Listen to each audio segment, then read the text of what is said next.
ये करने वाले हम पहले सेंटर हैं। पहली बार ऐसा हुआ कि क्लियर की लेंटिक्यूल सर्जरी को लाइव परफॉर्म किया गया इंडिया में।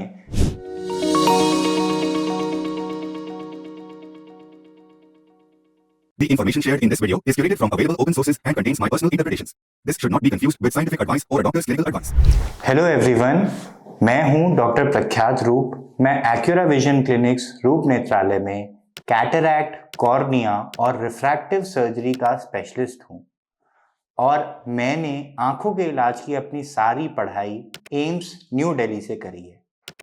मैं आप लोगों को बताता रहता हूं कि आजकल चश्मा हटाने के लेजर्स में लेटेस्ट टेक्नोलॉजी चल रही है क्लियर, जो कि एक पायनियर है low energy overlapping spots type का लेजर प्रोवाइड करता है। हम एक बहुत ही अमेजिंग पैराडाइम पे आ गए हैं।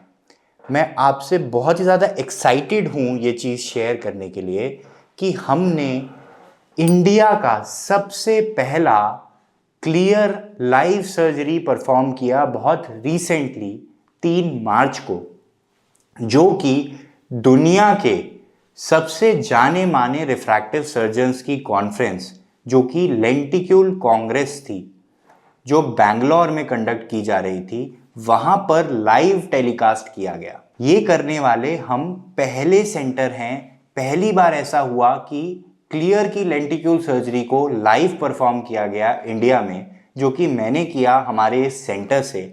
और लगभग 200 से ज़्यादा दुनिया भर से आए हुए रिफ्रैक्टिव सर्जन्स यानी चश्मा हटाने के लेज़र वाले स्पेशलिस्ट जो हैं, उन्होंने इसको देखा और इसके बारे में डिस्कशन किया। इस सर्जरी का जो प्रोसीजर रहा उसके कुछ की हाइलाइट्स हैं जो मैं आप लोगों से शेयर करना चाहता था।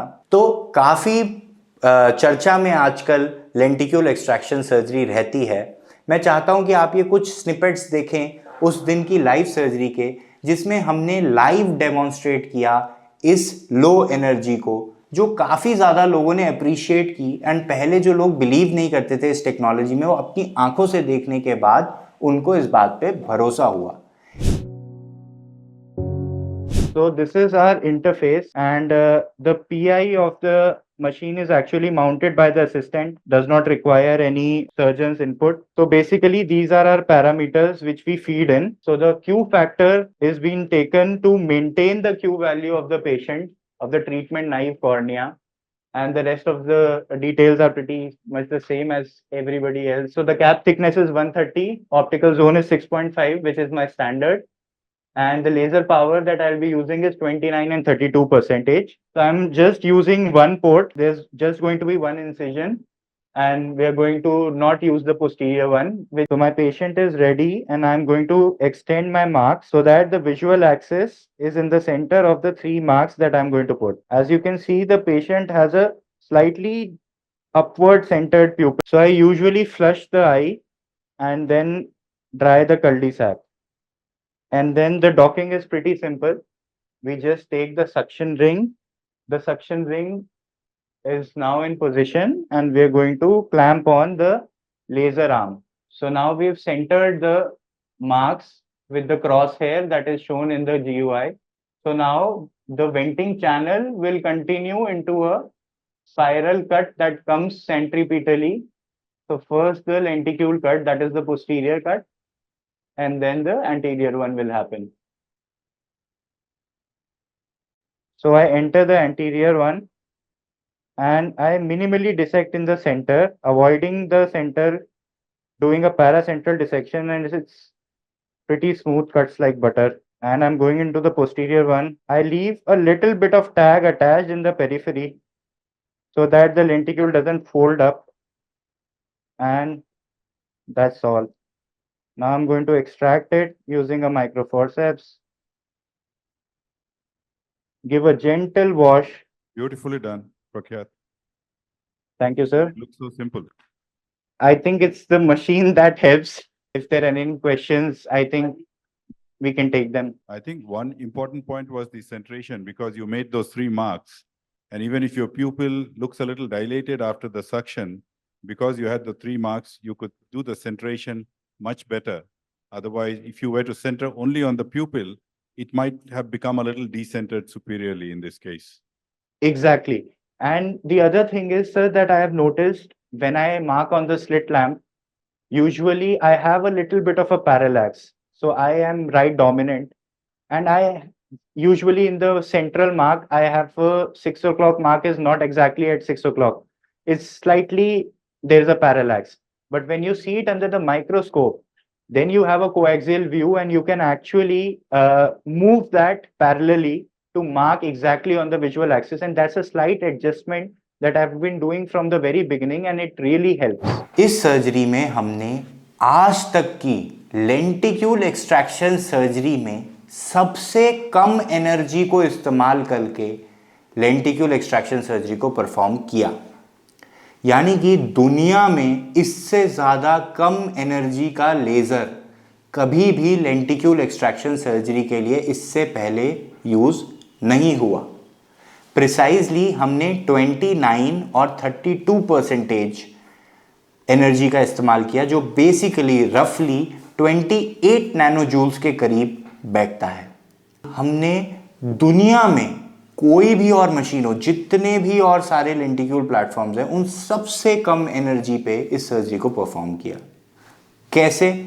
मैं आप लोगों को बताता रहता हूं कि जीमर टेक्नोलॉजीज, जो कि इस मशीन की इंजीनियरिंग है, वो बेसिकली लो एनर्जी लेज़र के पायनियर्स हैं। सेम लो एनर्जी कॉन्सेप्ट पे अब बाकी सारे लेंटिक्यूल्स बाकी सारी कंपनीज द्वारा लाए जा रहे हैं। डिफरेंट नामों से ये हमारे पास अब ऑलरेडी अवेलेबल हैं, जैसे कि silk, smart site and smile pro. Smile pro हालांकि पुराने ही सिस्टम को यूज़ करता है और उतना ज़्यादा लेसर एनर्जी पे नहीं गया है, बट जो बाकी सिस्टम्स हैं वो एक्चुअली कोशिश कर रहे हैं कि जितना क्लोज हो सके वो ये लो एनर्जी थ्रेशोल्ड के पास तक आ जाए। ये सर्जरी जितने भी जाने माने रिफ्रैक्टिव सर्जन्स जिनका आपको नाम पता होगा, इंडिया में और अब्रॉड, सब ने अटेंड करी, यानी कि इसके बारे में हमने वहाँ पर काफ़ी लंबे डिस्कशंस सब लोगों के साथ मिलके किए एंड अल्टीमेटली जो बात निकल के आई वो यही है कि लो एनर्जी लेज़र में Zimmer is a Pioneer and उनका जो लेंटिक्यूल का शेप है उसके बारे में भी इस कॉन्फ्रेंस में काफ़ी डिस्कशन हुआ। तो लेंटिक्यूल की शेप को लेकर काफ़ी ज़्यादा डिस्कशन होता है और डिबेट चल रही है कि कौन सी लेंटिक्यूल की शेप बेस्ट है। इस कॉन्फ्रेंस में ये डेमोन्स्ट्रेट किया गया कि actually plano concave shape of lens यानी लेंटिक्यूल बहुत ही ज़्यादा अच्छी है अर्ली हीलिंग को प्रमोट करने में। एक और भी मज़ेदार बात क्लियर की निकल के आई कि क्लियर के अंदर कस्टम क्यू वैल्यू से ट्रीटमेंट किया जा सकता है, यानी कि आप डेप्थ ऑफ फोकस को या कॉर्निया की शेप को कस्टमाइज करके स्फेरिकल एब्रेजन्स को करेक्ट कर सकते हो, यानी कि बाई कॉन्वेक्स लेंटिक्यूल को यूज करने में आपको एक fixed amount of spherical abrasion मिलेगा। अब वो आप डिसाइड नहीं कर सकते, आप कंट्रोल नहीं कर सकते, पेशेंट के अकॉर्डिंग उसे कस्टमाइज नहीं कर सकते, लेकिन क्लियर में आप इससे कई स्टेप आगे पहुंच जाते हो। आप हर पेशेंट के लिए उसके स्फेरिकल एब्रेजन यानी उसकी डेप्थ ऑफ फोकस को चेंज कर सकते हो और जो बेस्ट पॉसिबल है उस पेशेंट के लिए वो अचीव कर सकते हो कस्टम क्यू ट्रीटमेंट करने से। ये टेक्नोलॉजी, इस लेवल का कस्टमाइजेशन आज की तारीख में किसी भी लेंटिक्यूल में ना तो अवेलेबल है और ना नियर फ्यूचर में ट्रायल्स में है।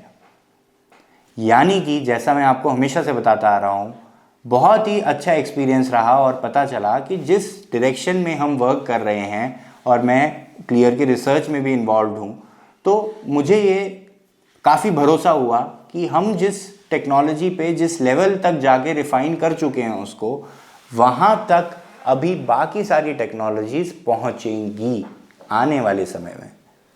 तो आई होप आप लोगों को ये एक्साइटिंग न्यूज़ अच्छी लगी कि we perform the first live surgery for clear in India. Now there are around 12 to 13 centers performing clear in India and more than 100 centers all across Asia and Pacific region doing clear surgeries.